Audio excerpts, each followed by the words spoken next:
है कि local companies को कंपटीशन मिलता है, कुछ देशों को कम फायदा होता है, गवर्नमेंट की कुछ पॉलिसीज पर कंट्रोल कम हो सकता है। ठीक है, तो पहला levels of regional economic integration, ये एग्जाम का सबसे इंपॉर्टेंट पार्ट है। ठीक है, ठीक है। पहला है पीटी है,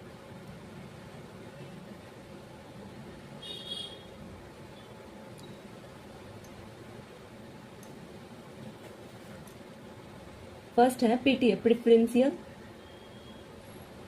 trade agreement. Levels of regional economic integration को पहले समझते हैं एक एग्जांपल के साथ। मान लीजिए इंडिया और नेपाल दोस्त हैं। पहले दोनों कंट्रीज के बीच बिजनेस मुश्किल था, अब धीरे धीरे उनकी दोस्ती बढ़ती है। जैसे जैसे दोस्ती बढ़ेगी वैसे वैसे इंटीग्रेशन के लेवल बढ़ेगा। ठीक है, अब लेवल 1 पे आते हैं, प्रेफरेंशियल ट्रेड एग्रीमेंट, पीटीए। मतलब कंट्रीज बोलती है हम टैक्स थोड़ा कम कर देते हैं। जैसे पहला टैक्स 20%, अब टैक्स 10% हो गया। टैक्स खत्म नहीं हुआ है, सिर्फ कम हुआ है। ठीक है, इसीलिए इसे प्रेफरेंशियल कहते हैं। कीवर्ड याद के साथ कीजिए, टैक्स कम हुआ है, टैक्स कम। ठीक है, अब दूसरा लेवल 2 है फ्री ट्रेड एरिया, एफटीए। अब कंट्रीज और अच्छे दोस्त बन गए, बोलते हैं हम आपस में टैक्स ही नहीं लेंगे। जैसे इंडिया और नेपाल दो दोस्त हैं, टैक्स 0 हो गया, लेकिन चाइना से सामान आएगा तो टैक्स अलग होगा। सिर्फ मेंबर कंट्रीज के बीच फ्री ट्रेड होगा। जैसे मेंबर कंट्रीज के बीच नो टैरिफ, कोई टैक्स वैक्स नहीं। लेवल 3 है custom union.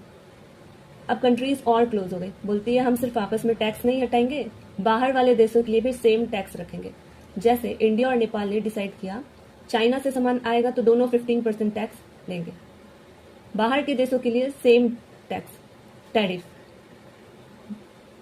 Common external tariff जिसको कहते हैं। ठीक है, सीईटी, ये हो गया कस्टम यूनियन। लेवल 4 है कॉमन मार्केट। अब कंट्रीज बोलती है सिर्फ गुड्स ही नहीं, वर्कर्स और कंपनीज भी आसानी से आएगी। जैसे इंडियन इंजीनियर नेपाल में जॉब कर सकता है, नेपाल की कंपनी इंडिया में बिजनेस कर सकती है। ठीक है, गुड सर्विसेज, लेबर, कैपिटल सब मूव कर सकते हैं, ये कॉमन मार्केट है।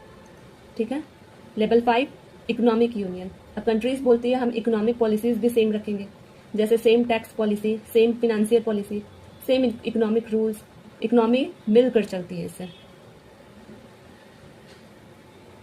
छठा लेवल है लेवल 6 पॉलिटिकल यूनियन। इसमें क्या है, सबसे हाईएस्ट लेवल है ये। अब कंट्रीज बोलती है हम सिर्फ इकोनॉमी नहीं, गवर्नमेंट भी मिलकर चलाएंगे। ये सबसे स्ट्रांग इंटीग्रेशन होता है।